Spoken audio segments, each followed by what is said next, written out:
24 તારીખે પગપાળા ચાલીને પાવાગઢ જવાનું ને તો ખેતરની અંદર થોડું કામ કરી લેવી. એક બાજુ મારા કાકુ ટ્રેક્ટર ચલાવી, પાછળ બેઠા બેઠા આપણે કપાસને ખાતર ખવડાવી.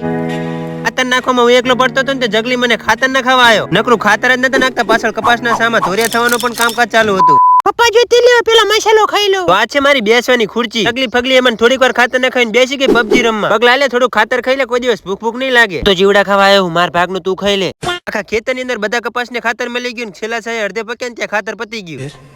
फिर क्या हुआ? પછી ચૂ ખાતરની ખાલી ડોલ હાથમાં લઈ લીધી ને અહીંથી ખસકાઈ હવે ઘરે. બપોર પછી બાઇક લઈને નીકળી ગયા બીજા ખેતર. હળવાનું કામ ચાલુ હતું ને તો કાકુને ટિફિન દેવા. વચ્ચે પગ્યો ને ગાયોની રેલગાડી જોવા મળી ગઈ. ટિફિન લઈને ખેતર પકી ગયો ને હળવાનું કામકાજ ચાલુ હતું. હળ્યા પછી જમીન તો સાવ લાપસી જેવી થઈ જાય. ખેતરની અંદર અડદ કરે તો અડદમાં ઠેકાણું ના પડે ને એટલે હળી નાખ્યું એટલે જમીન સુકાતી થાય. કાકુને જમવામાં ભાત ને નાસ્તો ને અમારા ટ્રેક્ટરને તો ખાલી અવાજ કાફી હતી.